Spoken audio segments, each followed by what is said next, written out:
કેમ છો બાળ દોસ્તો?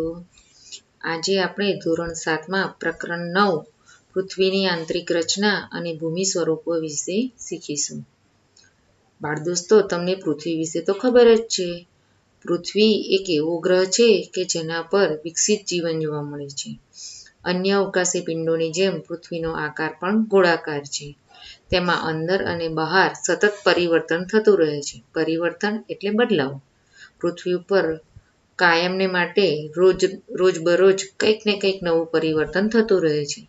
શું આપણે એવું વિચાર્યું છે કે પૃથ્વીના આંતરિક ભાગમાં શું હશે?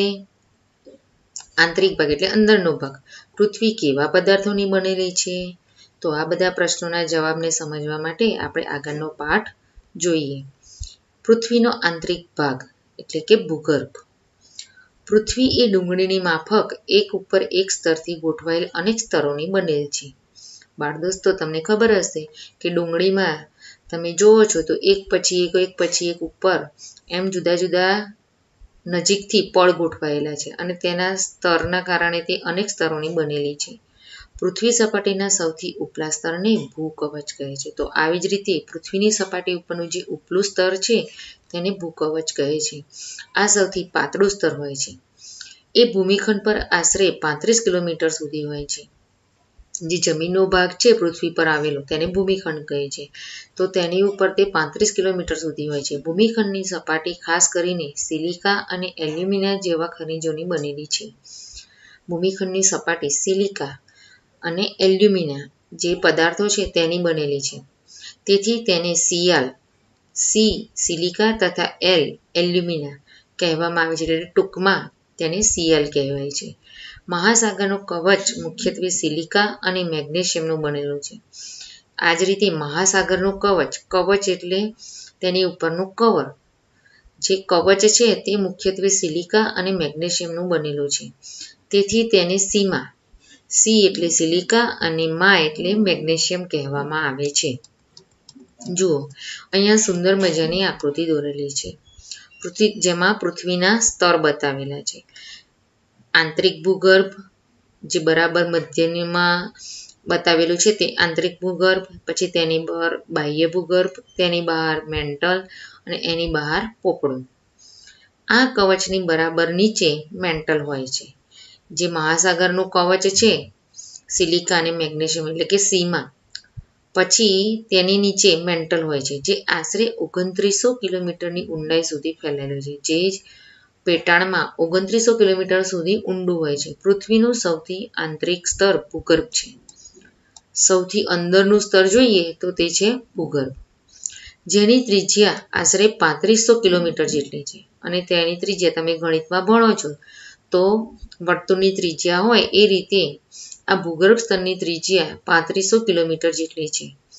જે ખાસ કરીને નિકલ અને ફેરસનું બનેલું હોય છે. બાળમિત્રો, તમને આ બધા શબ્દો વિજ્ઞાનમાં જાણવા મળ્યા હશે. તો આ ભૂગર્ભ સ્તર નિકલ અને ફેરસ એટલે કે લોખંડનું બનેલું છે. તથા તેને ની એટલે નિકલ અને ફે એટલે ફેરસ કહે છે. કેન્દ્રીય ભૂગર્ભમાં તાપમાન, દબાણ અને પદાર્થોની ઘનતા ખૂબ જ વધુ હોય છે. જે કેન્દ્રનો ભાગ છે ભૂગર્ભમાં, ત્યાંનું તાપમાન, ત્યાંનું દબાણ અને ત્યાંના પદાર્થોની ઘનતા અન્ય જગ્યા કરતાં ખૂબ જ વધુ હોય છે. હવે ખડકો અને ખનિજ. ખડકના પ્રકાર પોતાના ગુણ, કણના કદ અને તેની નિર્માણ પ્રક્રિયાના આધારે અલગ અલગ હોય છે. નિર્માણ પ્રક્રિયાની દ્રષ્ટિએ ખડકોના 3 ભાગ છે. નિર્માણ એટલે બનવું. કોઈ પણ વસ્તુ જ્યારે બને છે અને પછી તે તૈયાર થાય છે તો તેને નિર્માણ કાર્ય કહે છે. તો આવી રીતે પૃથ્વી પર ખડકો નિર્માણ થયા છે. તેના 3 ભાગ છે. એમાં પ્રથમ છે અગ્નિકૃત ખડકો, ઇગ્નિયસ. ગરમ મેઘમાં ઠંડો થઈ નક્કર થઈ જાય છે. આ પ્રકારે બનેલ ખડકને અગ્નિકૃત ખડક કહે છે. જે પૃથ્વીમાંથી ગરમ મેઘમાં નીકળે છે એ જ્યારે ઠંડો થઈ અને નક્કર થઈ જાય, નક્કર એટલે કઠણ અને તૂટે નહીં તેવો, તો ત્યારે અગ્નિકૃત ખડક તૈયાર થાય છે. અગ્નિકૃત ખડકો 2 પ્રકારના હોય છે, આંતરિક ખડક અને બાહ્ય ખડક. શું તમે જ્વાળામુખીમાંથી નીકળનાર લાવાની કલ્પના કરી શકો છો? વાસ્તવમાં આગની જેમ લાલચોળ પ્રવાહી મેઘમાં જ લાવા છે, જે પૃથ્વીના આંતરિક ભાગમાંથી નીકળી સપાટી પર પથરાય છે. ક્યારેક પૃથ્વીના પેટાળમાંથી જ્યારે જ્વાળામુખી ફાટી નીકળે ત્યારે આ મેઘમાં, જે પૃથ્વીના પેટાળમાંથી એક ગરમ પ્રવાહી, ગરમ રસ જે પૃથ્વીના આંતરિક ભાગમાંથી બહારની સપાટી પર નીકળી અને પથરાય છે. જ્યારે પ્રવાહી લાવા પૃથ્વીની સપાટી પર આવે છે, તે ઝડપથી ઠંડા થઈને નક્કર બની જાય છે. જ્યારે પૃથ્વી પર આવે બહારની સપાટી પર અને પછી તે ઝડપથી પથરાઈ જાય છે અને ઠંડા થઈ અને નક્કર બની જાય છે. ભૂકવચ પર જોવા મળતા આવા ખડકોને બાહ્ય અગ્નિકૃત ખડક કહે છે.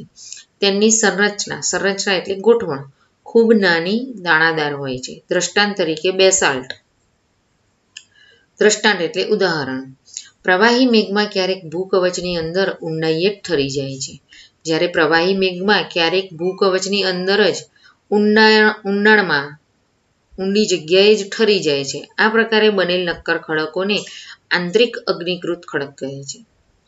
ધીરે ધીરે લાવા ઠરવાને કારણે એ મોટા દાણાનું સ્વરૂપ ધારણ કરે છે. આવી જ રીતે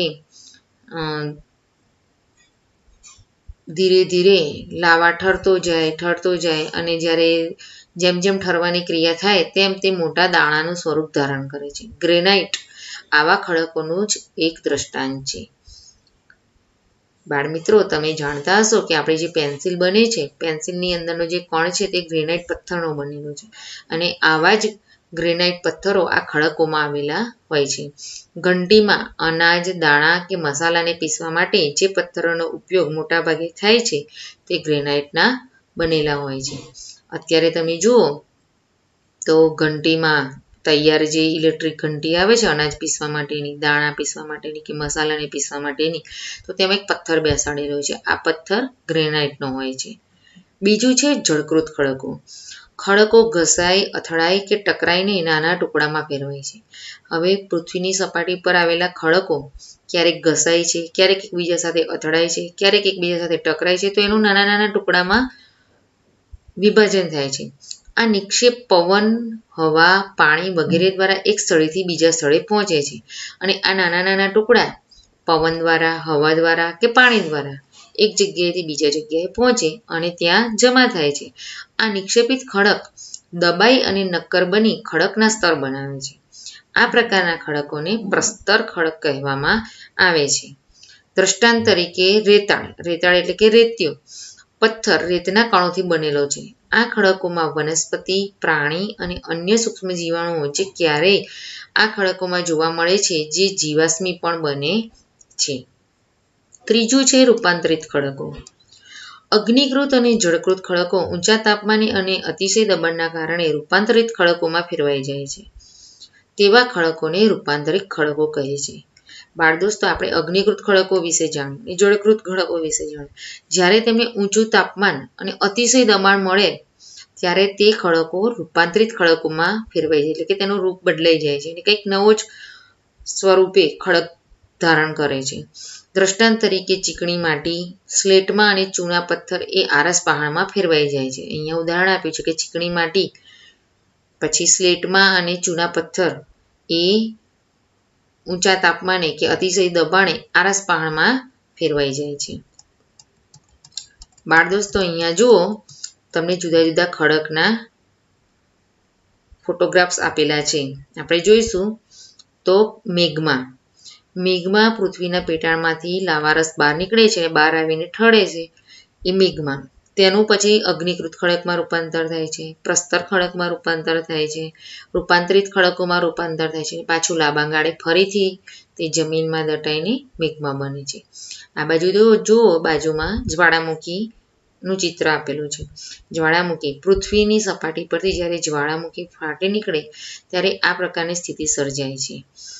નીચે જુઓ તો તમે પૃથ્વીનો પોપડો છે તેની ઉપર શંકુ આકારે લાવારસ ફાટી નીકળતા ક્રેટર, જે જ્વાળામુખી ફાટતા ઘણા પદાર્થો એકસાથે બહાર નીકળે છે, તો આપણને આવી રીતે દ્રશ્ય દેખાય છે, તેને ક્રેટર કહે છે.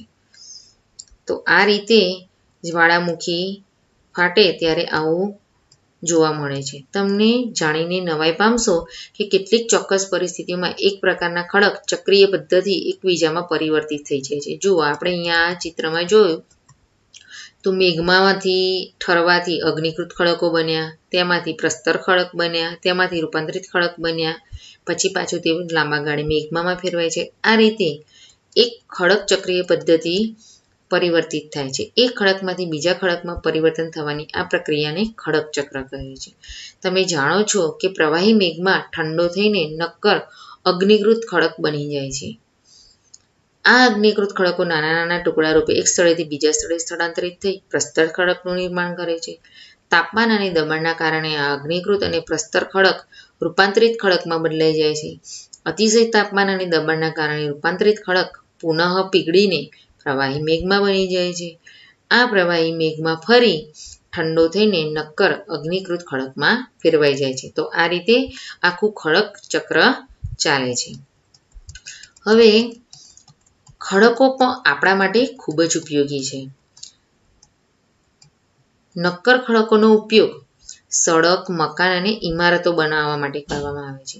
જે નક્કર ખડકો છે તેના પથ્થરનો ઉપયોગ સડક એટલે કે રસ્તો, મકાન, બહુમાળી બિલ્ડિંગો હોય એ બધી ઇમારતો બનાવવા માટે કરવામાં આવે છે. ખડક વિવિધ ખનિજોમાંથી બને છે. આ ખડકો જુદી જુદી ખનિજોના બનેલા હોય છે. ખનિજ કુદરતી રૂપે જોવા મળતો પદાર્થ છે. જે પદાર્થ ખનિજ છે એ કુદરતી છે, જેમાં નિશ્ચિત ભૌતિક ગુણધર્મ અને નિશ્ચિત રાસાયણિક મિશ્રણ હોય છે. ભૌતિક ગુણધર્મ અને રાસાયણિક મિશ્રણ આ વૈજ્ઞાનિક શબ્દો છે જે તમે સમજ મેળવી છે. ખનિજ માનવ જાતિ માટે ખૂબ મહત્વનું છે. કેટલાકનો ઉપયોગ ઈંધણ તરીકે થાય છે, જેમ કે કોલસો, કુદરતી વાયુ, ખનિજ તેલ અને પેટ્રોલિયમ.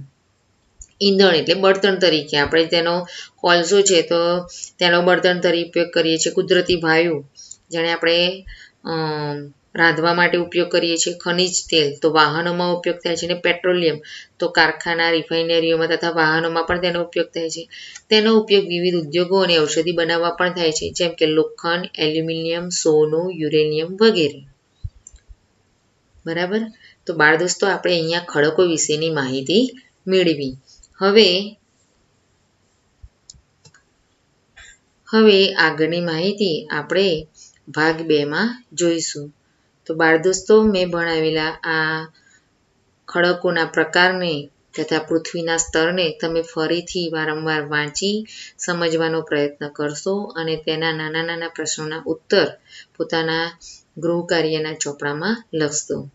આવજો. ફરીથી મળીશું નવા એપિસોડમાં. ત્યાં સુધી રજા લઈએ.